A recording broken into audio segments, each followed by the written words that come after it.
If you've seen my previous video, then you probably gathered that I wasn't being serious with that list. I don't actually think that the final 3 characters of All-Star Battle R's DLC will be Carne, or Old Joseph, or Flashback Man. I made that initial video because I thought not only was it kind of funny to say a bunch of ridiculous characters and try to pass it off as like a legitimate prediction, but I kind of noticed that most speculation was going towards the same few characters, so I figured that it would be more worthwhile for me to do something funny than to just add my voice to the choir. But after watching a few other speculation videos, I kind of realized that it isn't as uniform as I thought. There's a lot of ideas that people are banding about, different characters that could come out, so I figured that it actually would be worthwhile for me to make a full-on speculation video and actually be serious this time. So to recap, we're getting 3 characters for the Season Pass. 1 from Part 5, 1 from Part 4, and 1 from Part 8. The first character is coming out in early fall, meaning sometime around September or so. The second character is coming around fall, which will be around October, maybe mid to late November. And the final character is coming in late winter, which can be any time from January till the end of February. That's a pretty big gap compared to the gap between the first and second fighters of this Season Pass. As such, a lot of people have started to speculate that we may be getting a character in between the second and third characters of this Season Pass. Sort of like how we got both Weather Report and Poochie Final in between Risotto and Stroheim. I think it's entirely possible, but I don't think we should be hedging our bets on that anytime soon. It could just be a case of the Part 8 character taking an absurdly long amount of time to get ready. In fact, it may actually work out that there's an equal amount of space in between all the characters that we're getting for this Season Pass, so there actually is no absurdly long gap.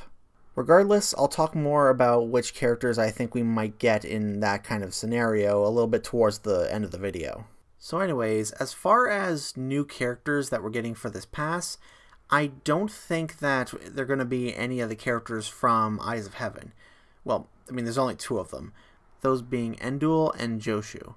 I think the best way to explain why I find these characters so unlikely is to explain the reasons why they were included in Eyes of Heaven to begin with. Part 3 was the most recent part to get adapted into the anime when Eyes of Heaven was in development. As such, a lot of the content that was put into Eyes of Heaven skewed heavily towards Part 3. This can be seen in the game's plot involving having to fight another version of Dio, the Derby poker minigame that they included and had you play through at least twice throughout the story, and most importantly, the characters that they chose for the playable roster. A lot of the new characters skewed heavily towards Part 3, and that's reflective in which new ones we got. We got Mariah, Pet Shop, and of course, Endul. Eyes of Heaven revolves around a tag team mechanic where 2 players face off against 2 other players and they're able to beat each other up with super moves and the like.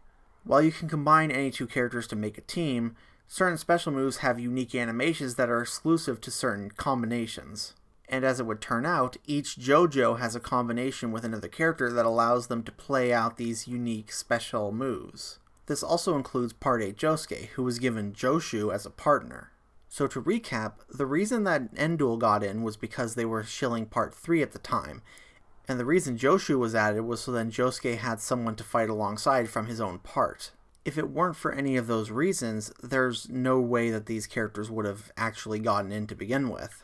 Especially in a game like All-Star Battle R that plays a lot differently compared to Eyes of Heaven. Endul's fighting style may work in a game with a lot of open space, so that you can make a lot of distance, but in a 1v1 fighter where closing the distance is key, it's hard to imagine a character like him working in a game like that. And as for Joshu, Part 8 has been complete for a long while now. There's a veritable smorgasbord of characters they could add, and Joshu isn't the most popular character in Part 8, so I don't think a lot of people would earnestly like to see him return for his own sake. But the most damning points against Endul and Joshu are the fact that, since we're not getting any Part 3 characters, it seems unlikely that the former is going to get in at all, and the person who runs the JoJo Twitter account mentioned on Discord that the Part 8 character, quote, will not disappoint. And since Joshu would kind of be a disappointing character, especially as the last DLC character we're getting for this game, presumably, yeah, it kind of seems like he doesn't have much of a chance here. So let's get into talking about the character from Part 5. Now initially I thought this was an open and shut case. I figured that there was only one character who would make the most sense as a Part 5 character for DLC.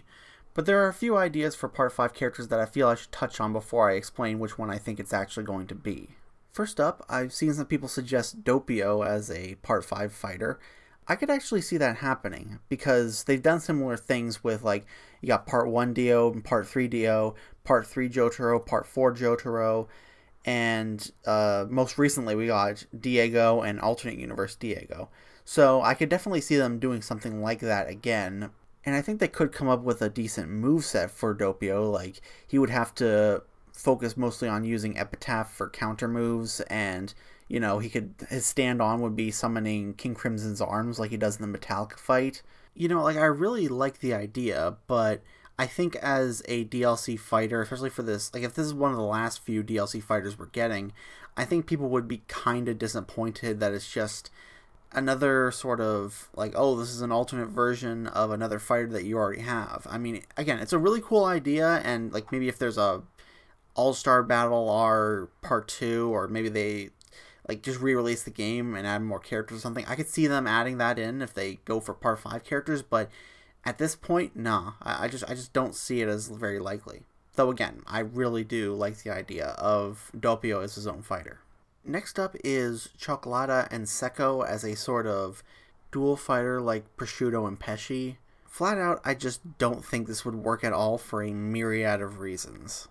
Cioccolata doesn't do much in the way of one-on-one fighting. He prefers to just kind of hang back and attack from the shadows and stuff like that.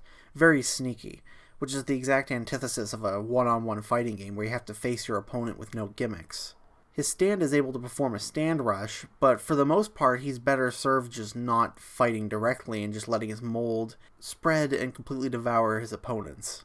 Secco, on the other hand, has sort of the opposite problem. He has enough potential for a unique moveset. Unfortunately, in order to realize that, they would have to completely change how his stand functions and how he fights. Oasis allows Secco to liquefy the ground around him and swim around in it. He's able to swallow the mud, spit it out, and have it drop down in the form of, like, solid rock projectiles. And he can punch really fast by striking his elbows on the ground, the force then allowing him to rebound his punches really quickly.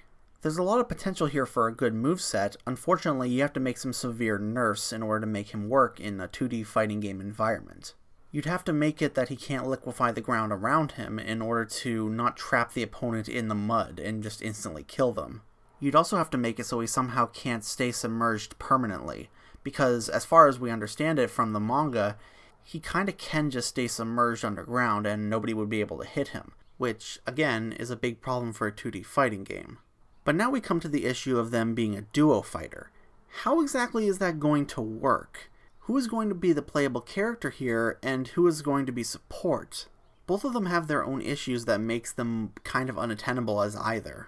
Cioccolata being the lead doesn't really work because he's not much of a, face-to-face 1v1 fighter. Again, he likes to fight very sneakily, so he'd be better off as support. But if that's the case, then you'd have to play as Secco and all the issues that arise with his playstyle. And in terms of their dynamic, Cioccolata is the leader, so it'd be weird that the leader just hangs back and plays support while the lackey just does everything. At least with Prosciutto and Pesci, you understand where each one sits in terms of the leader-lackey dynamic. Prosciutto is right there in the fight. He's the leader, and he uses his stand best in close quarters. In fact, there are some instances in the manga where he's able to take on Bucciarati 1v1 because of his ability being active on the ladder. Pesci, meanwhile, is the sort of subordinate character who's not very confident, at least until the end, and his stand is best served when he's far away, out of range of anybody who could potentially hurt him. It's a natural fit, and it's accurate to how they fight in the manga, which is why Cioccolata and Secco just does not work. Their encounter in the manga involves them separating themselves in order to take on each individual section of Team Bucciarati. So Giorno and Mista take on Cioccolata, whereas Bucciarati takes on Secco. So yeah, I just don't think that this would work at all. If they were to make it work, they'd have to make a lot of concessions in how their abilities work and how they fight, which I just don't see them ever doing. I mean, I know there are plenty of characters who only have like one fight in the manga and that's it, But at the same time, there's a lot of potential in those abilities that you can make something that is accurately reflective of who they are and how they would fight. And on that note, let's go on to the character that I think is going to be included as the Part 5 character. And that character is Abakio. Abakio is one of the few characters who feels truly missing from not just All-Star Battle R, but all of the big crossover JoJo fighting games. He didn't make it into All-Star Battle. He didn't make it into Eyes of Heaven, even though he was supposed to be. He got as far as the beta testing phase before they realized that his stand just wouldn't work in Eyes of Heaven. Even so, you can still find his model in the game's data. And for All-Star Battle R, he once again missed the boat. Figuratively, of course. I mean, he jumped on the boat when it mattered, so... Yeah, we have every other member of Team Bucciarati on the roster. We even have Trish, but we don't have Abakio. It just feels like he's sort of missing from the game, and it would be really nice to finally get him in as DLC this time. One of the biggest points of contention people have when it comes to Abakio getting in is, you know, how would he play? His stand wouldn't really be suited much for combat, or so you would think. I mean, its main gimmick is that it rewinds time and replays actions of objects and people from those times. So how exactly do you make that into a fighting game moveset? Well, the answer might surprise you. In fact, it might surprise you even more to learn that this little bit of information comes from the early 2000s. The JoJo game on PS2 allows you to play as Abakio, and it also came up with a unique way to utilize Moody Blues in combat. Moody Blues is able to record up to 10 seconds of Abakio's actions, and then replay them at will.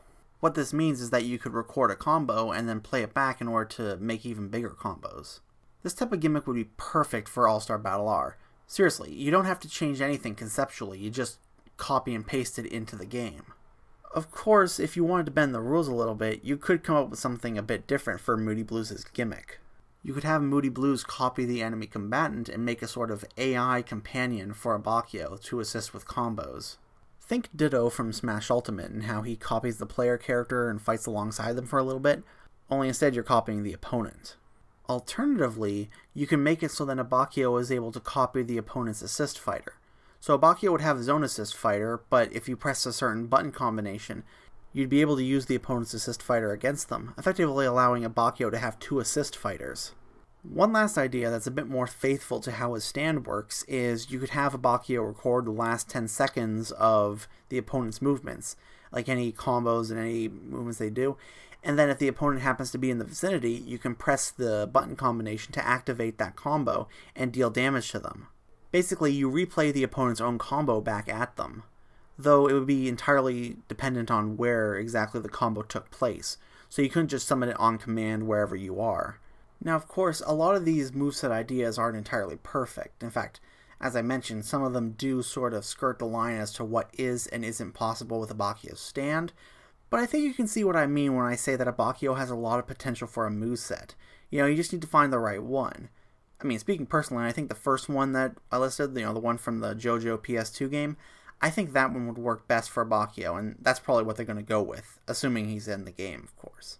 Now, the Part 4 character is very similar to the Part 5 character in that there's one character that I think makes the most sense, but then there are some other characters that people have suggested that, you know, you wouldn't really blame people for thinking they have a chance or would make good movesets, because on paper you're like, oh yeah, no, this totally makes sense. But I don't think they really have much of a chance. First up is Tamami Kobayashi and Toshikazu Hazmada. Both of these characters appear early on in the story, and they're just sort of like bit player characters who don't really matter much, and they both don't really fight all that much. I mean, they have abilities that could be used in a fight if you really want to try, but they're not very active participants in a fight. You know, like, I can't imagine Hazmada throwing punches, or Kobayashi for that matter, because, you know, both of them they come across as very cowardly, using their abilities to mostly do the fighting for them. So I don't really think that they have a chance either way, especially as DLC. Could you imagine, like, announcing DLC and it's like, yeah, you want to play as the guy who makes the lock on your chest when he makes you feel guilty? Like, how the hell do you make that work as a character in a fighting game? It's really weird. Next up, I've heard a lot of people mention Mikitaka as a potential fighter for from Part 4. but I just don't think it would work because he never really displays any form of fighting prowess. Like, he's able to transform into anything with his unique ability, but he never really uses it for combat. So I find it kind of hard to believe that they could make him a fighter, and that he would be the Part 4 fighter that we're going to be getting. It just doesn't make much sense to me. I mean, I know that he's a really cool character, and a lot of people really like his ability, and, you know, the sort of guessing game on whether he's actually an alien or not, but I don't think that's enough to really justify having him in as a fighter. Like, if he doesn't get into fights, then how can he be a fighter? You know? Like, it's pretty simple to me. I don't know. But no, I think the character that we're most likely to get as far as Part 4 characters at this point is Yuya Fungami. His stand has a lot of potential for a unique moveset, so I imagine he'd be more of a zoner type character. You know, he'd keep his distance and try to hit you with Highway Star, but unlike a lot of zoner characters, he'd have the sort of vampiric draining ability. So if you have any pieces of Highway Star on you, it starts to drain your health, and he'd have the sort of silver health mechanic that vampires and Pillarmen have, where when he takes damage, some of that damage will be turned into silver damage, and that can be healed over time slowly with certain moves. It's the kind of playstyle that is perfectly suited for him. Also, the fact that he's a delinquent and, you know, he's part of a motorcycle gang, I can more so believe that he'd be ready to get into a one-on-one fist fight than any of the other characters that I've discussed. And while I said before, like, the other characters don't work because they're too cowardly, when the chips are down, Yuya is more than willing to get into a fight if need be. Alright, before we get into the Part 8 character, I want to quickly discuss what I mentioned a little earlier, about how there may be a bonus character in between the Part 4 character and the Part 8 character. Now again, we don't actually know if this is a thing that's going to happen, but for the sake of argument, we'll say that it absolutely is. So which character could we get as a bonus? Well, I think it's safe to say that if we are to get a character who's a bonus, they're not going to be like a wholly original character that requires a lot of like time and effort. It's going to be more akin to like a clone character, where they take a character that's already on the roster, change them up slightly, and then release them as a DLC fighter. As such, I have two ideas as to who this could be.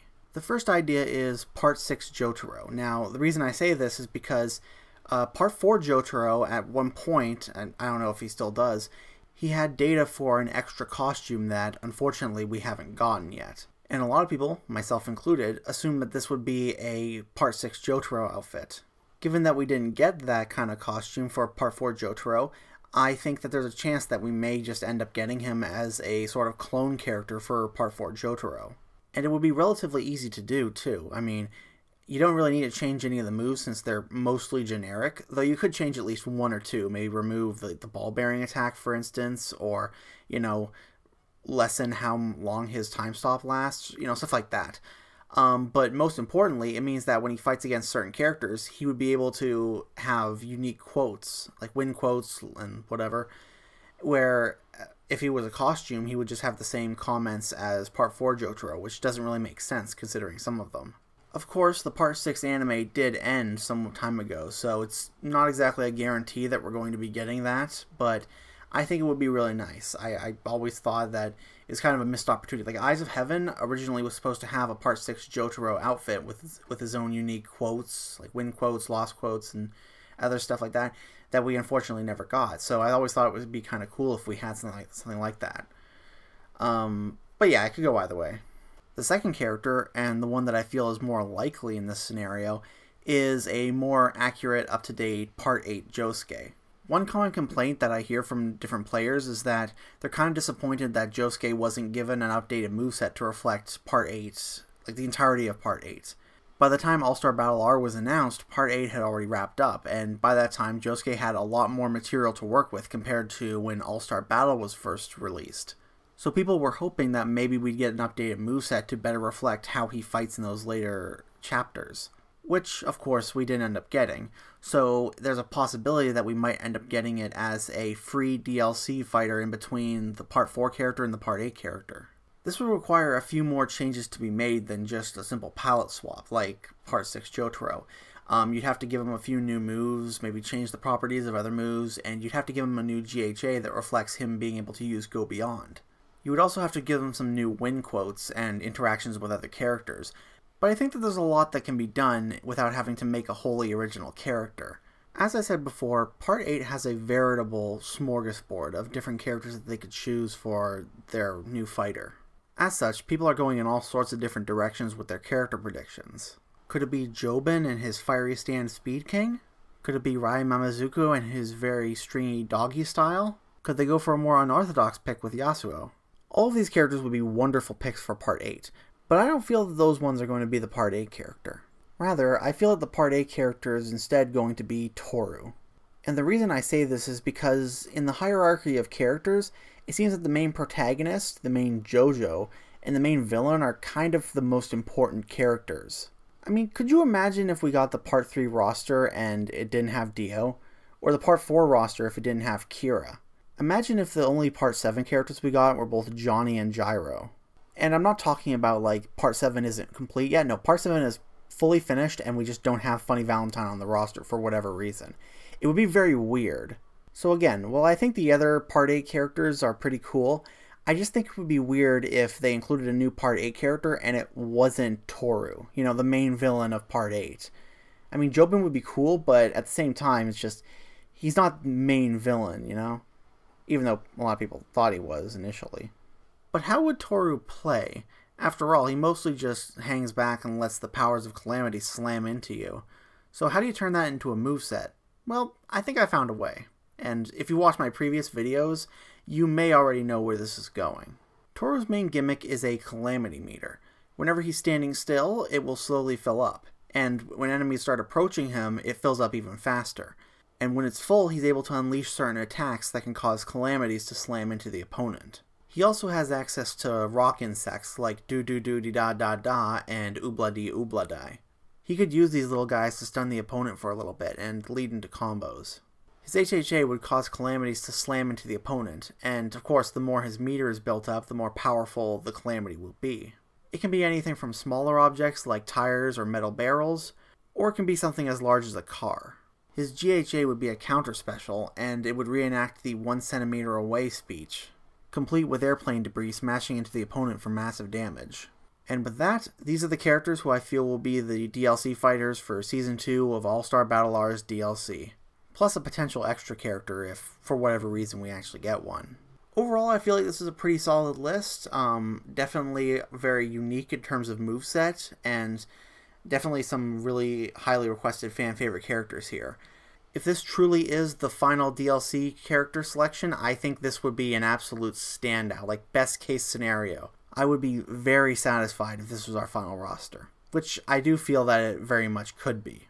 And that's the end of the video. If you have any suggestions or any questions or whatever, leave it in the comment section and I'll be sure to read them. Okay, bye.